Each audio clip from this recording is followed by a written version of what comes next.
All right. So it's from rookie to Wookie.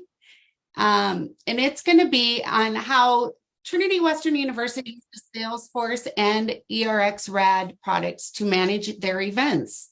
So today I'm joined by I have Amy Alexander and Jonathan Babbitt joining us today to really talk about how they're managing events across their campus. Trinity Western University became a partner in April of 2015. So we're excited that they've been a long time customer and really utilizing the products. Just so you know, they are located in Langley, British Columbia. So I am going to go ahead and introduce Amy and Jonathan and let them go ahead and hand that off to Amy and Jonathan and let them take it away from here. Thank you. Okay, well, I'll introduce myself. I'm Jonathan Babbitt, and I've been working as a business systems analyst at Trinity Western for about 15 years. So I work in the IT department, and I am our Salesforce admin, and I spend a lot of time using a lot of the products here from Enrollment Rx.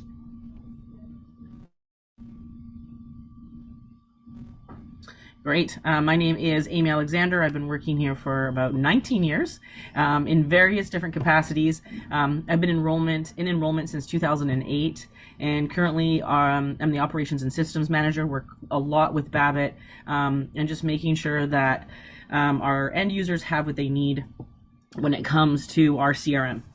So working quite extensively with our enrollment team. Okay, so should we get going? Yeah. Okay, perfect.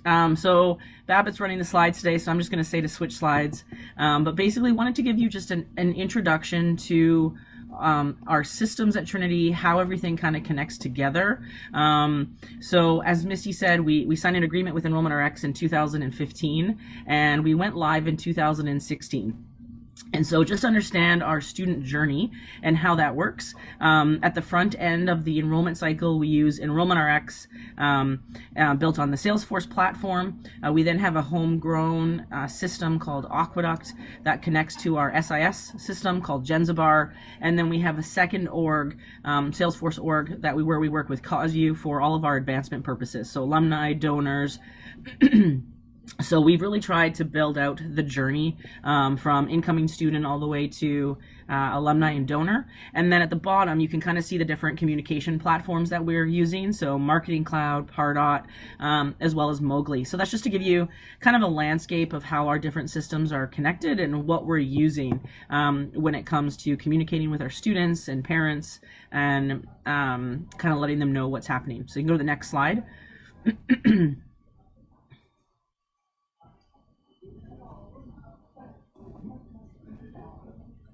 Next slide, Babbitt. Oh, there we go.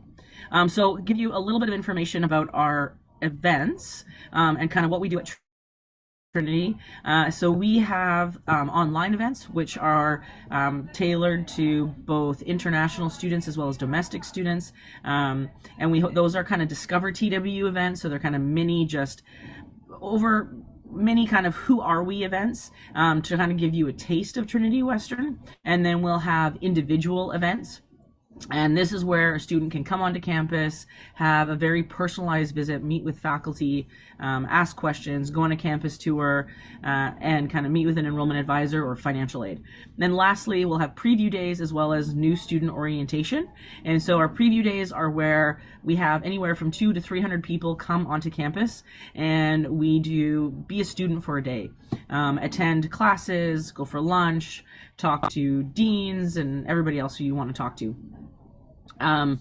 So some of the challenges that we faced when we were looking at different events before Enrollment Rx is our event registration was not linked to our system.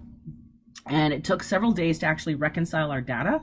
And we'd have duplicate issues, as well as our admission staff were very blind to who was actually registering for the event. And our event staff was blind to whether or not a student was at the admitted stage, if they had connected with Trinity at all.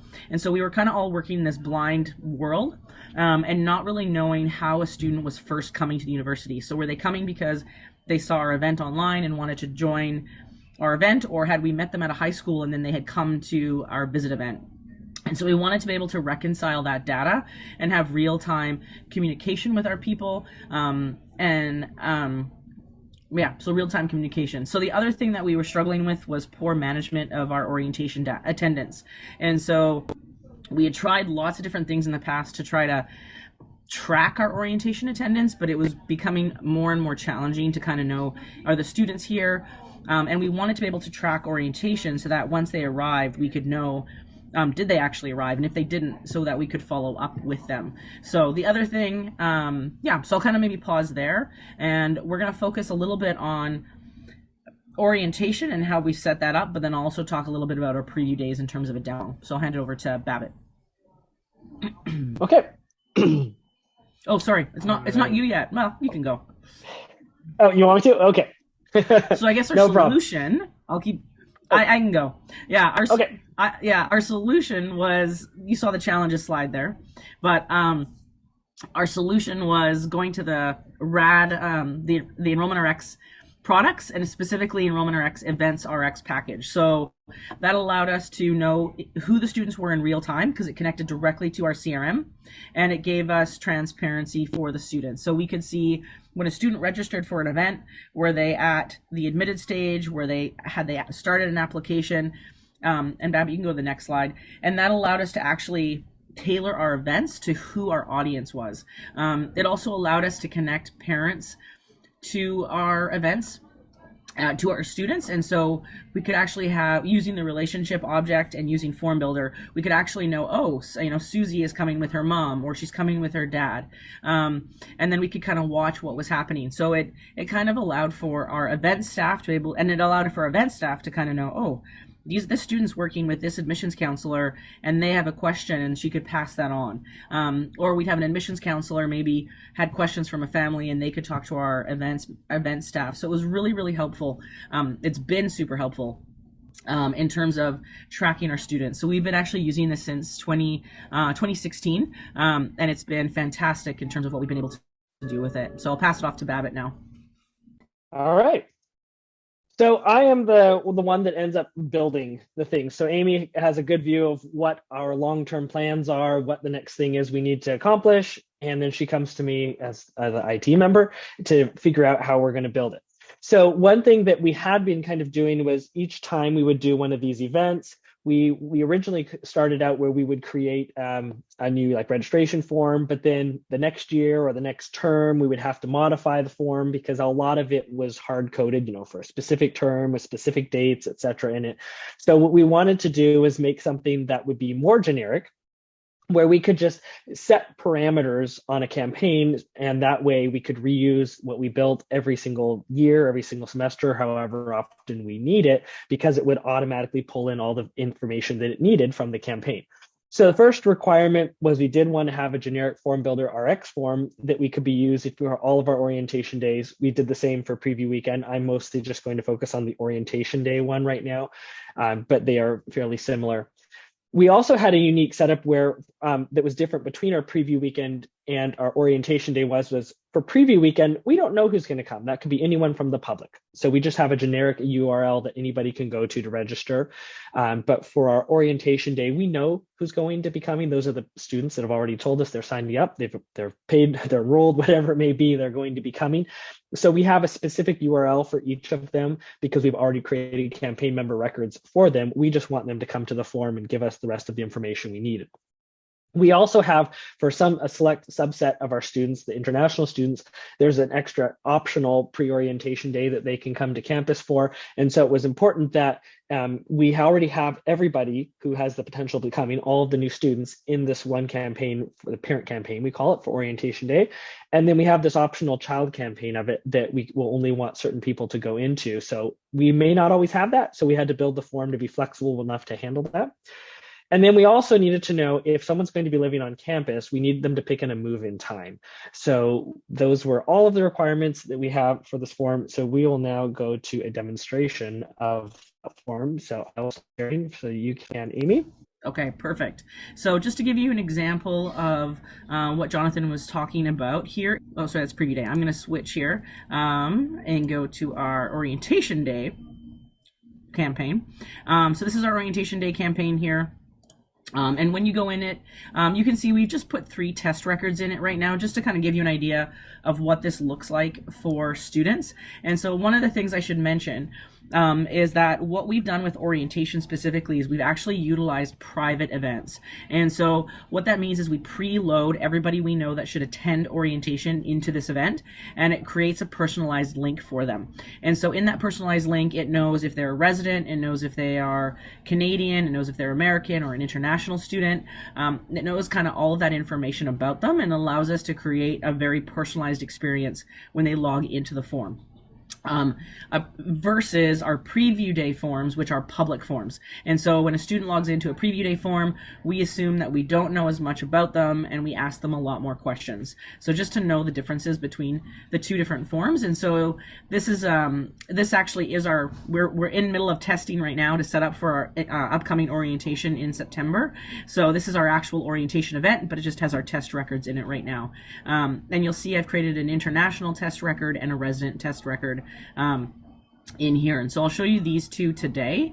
And so what happens is if you click on the actual campaign member, you'll go in, and I just need to move my screen around a little bit, and you'll see this campaign member, so Amy Test International. And what will happen is it gives them a private URL right here that we actually send out through Pardot as well as Marketing Cloud. We put it onto our application portal so students can access it there as well. And when they click on that, they get a registration form that looks like this. And so it comes on in here, it says, it knows who they are. Hey, Amy Tess, we're excited to see you on orientation day. And then it knows that I'm an international student. So it asks me a few things that we don't know, like t-shirt size, food allergies.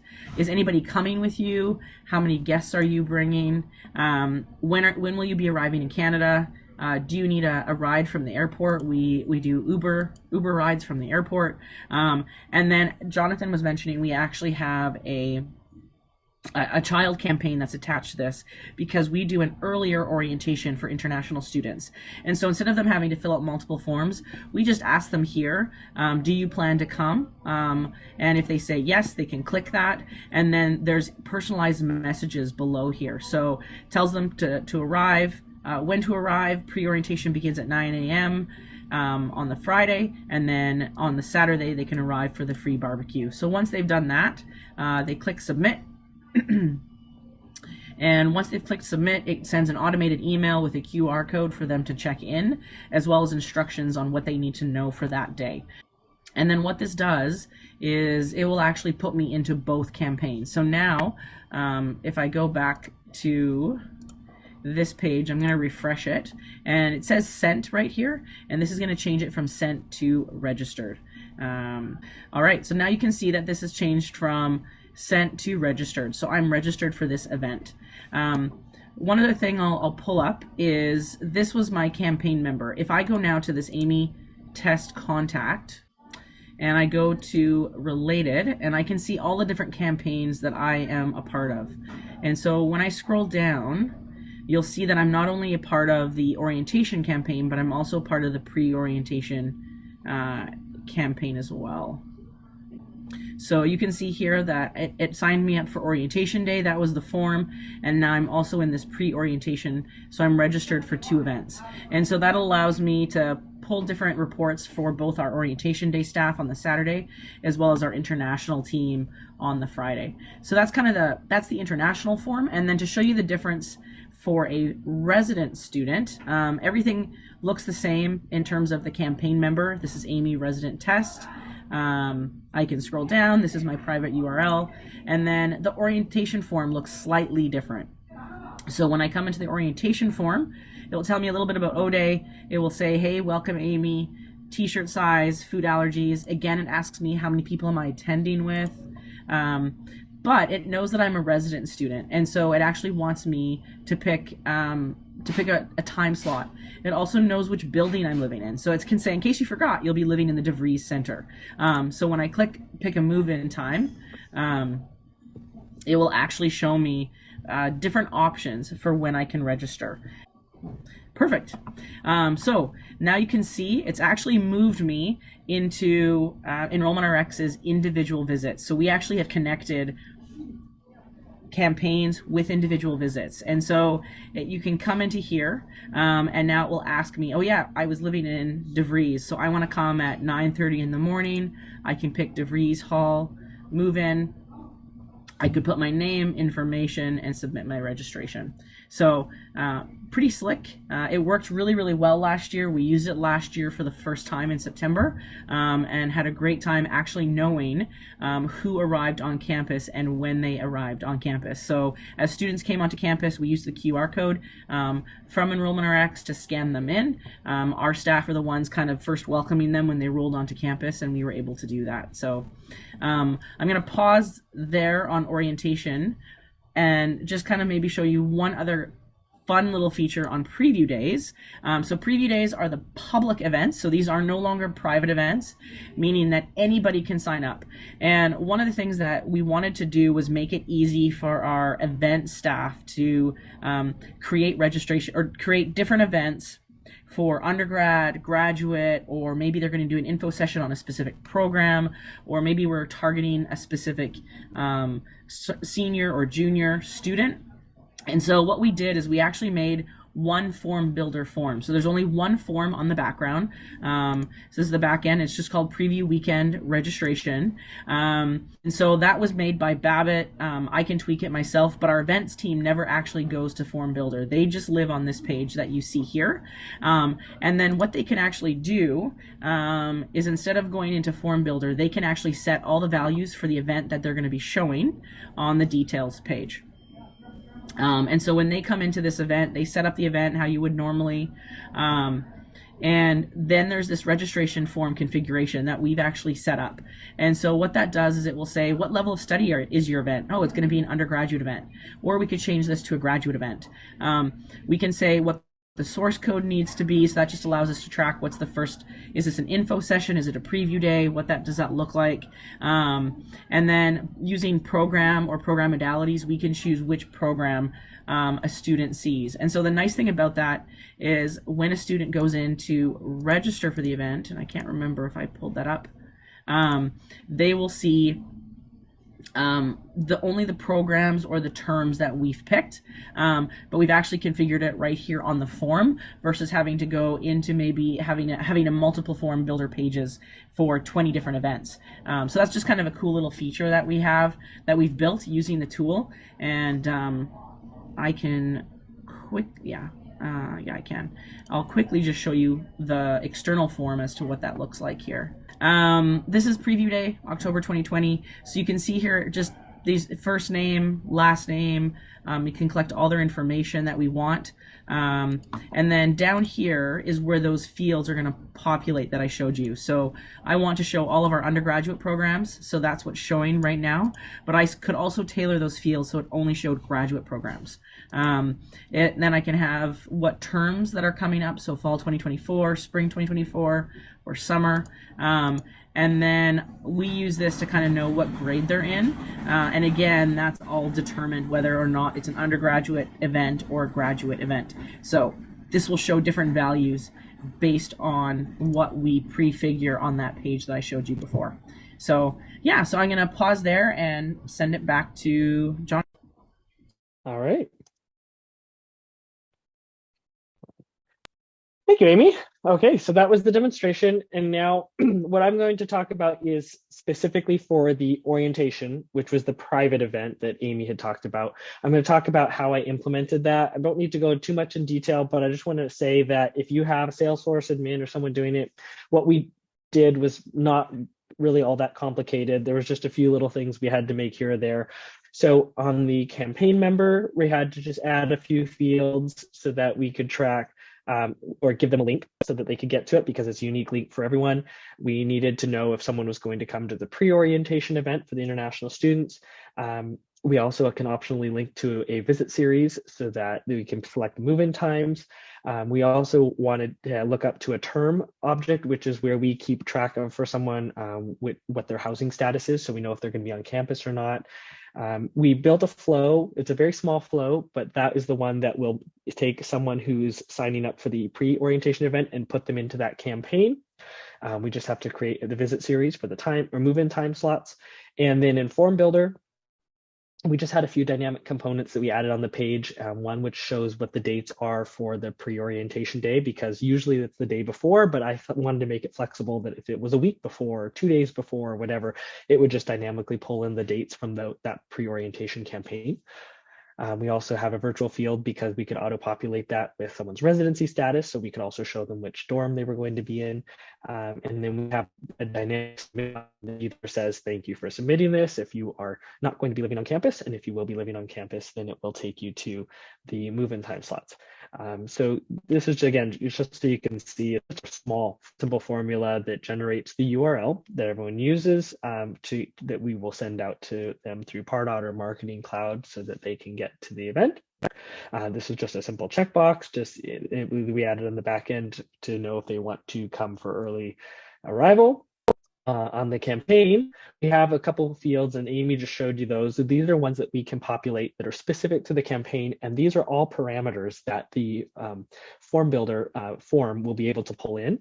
So for example, we can say this is for fall 2023. Well, now form builder knows, okay, I need to look up for this person's fall 2023 record in order to look up their housing status, because obviously from year to year, that term will change. We also have the visit series, and if that's populated, then the form says, okay, great, we know that there are move-in slots available that we need to show people if they're going to be living on campus. And then this is just the child campaign. I'm just showing that we have it linked to the parent one, which is the main orientation day for everyone, and this is the pre-orientation child campaign for the international students. The flow, really simple. All it does is when you get registered inside the main or when you submit your form on the registration form for the orientation day, it just says, hey, did you have the box checked for pre-orientation? And if you did, it creates a campaign member record for the child campaign. And it's all dynamic using the lookups between those two. So we don't have to change this flow from year to year or anything like that. This is, like Amy showed the move-in times, so that's where we can link people to and send them to. So that was just nice to not have to have some other separate process they have to go through. It just seamlessly takes them over to them after they submit their registration. In Form Builder, we started with one of the out-of-the-box event listing registration forms that they have, and then we just added a few fields to them, as well as making a few changes to the submit at the bottom. So this is where we grab some parameters in order to send them to the visit series page if they have a need to pick a move-in time. So if we know that they're going to be on campus, we say, okay, well, great, we already know what visit series because we specified that earlier in the campaign. We already know who's filling out the form because that was in the URL that we sent them, had their ID, contact ID, etc. So that was cool. We already have that figured out. And then we just had to build a virtual field on the page that pulls in from a record that we have. Every semester we upload data about our students, including like which dorm they're going to be in, etc. And so we just had to have a virtual field that could pull that in, and that way we can display it to them, and we can use that to control the button that we show dynamically on the bottom of the page. And that's all the technical pieces really to build this. So I'm going to pass it off to Misty. Awesome. Thank you, Jonathan and Amy. I want to take a moment to just answer any questions you may have. And so I know we have a few here, and I'm going to turn that over before I jump to the next, talking about the next session, and allow Jonathan and Amy to answer those questions for you. Thanks, Misty. Jonathan, I'll answer the first question about the QR codes, and then if you want to answer the second one. So the first one, yes, so the QR codes, we have used the QR codes. It really seems to depend on the brightness of the student's screen. So one of the things that we've done for all of our events is we make sure to have a large group of us available to check students in. And so what happens is when a student comes, we'll say to them, do you have your QR code? If they do, we will attempt to scan it. If it doesn't scan, we just say, oh, what's your name? We type in their, and then we type in their name and we say, thanks so much. They walk on, and they walk forward, like go towards the event, if you will. And then what we do is we just manually check them in, which takes maybe an extra 5 seconds. On our cell phones, and then we go on to the next person. So the QR code check-in definitely depends on what the light is above us, what the brightness of the phones are on people. But for the most part, it has, in terms of checking people in, even if we just ask them their name, it's been really seamless in terms of doesn't take a lot of extra time to actually check them in. So that's a really good question. Okay, and for housing applications, we don't have anything that unfortunately it works seamlessly. We use Genzabar as our student information system, and it also it has our housing applications in it. And then we have a tool. It's just called Clover DX, but it's an extract, transform, load tool to be technical, but it's just designed to take data from one place, manipulate it if it needs to, change the format, and put it in another place.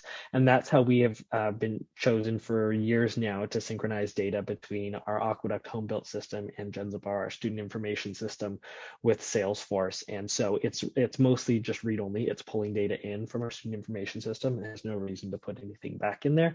And so we just create records. There's a few records we've added over time. I think during the pandemic, we needed to start focusing on retaining our current students. And so we started building some objects in Salesforce that we could track someone's progress. So previously we just had applications to try to enroll people into the university, but then we needed to start tracking their progress as they were a student. So we started creating these semester records for every semester that says, are they a student leader? Are they in housing? Are they an athlete, etc.?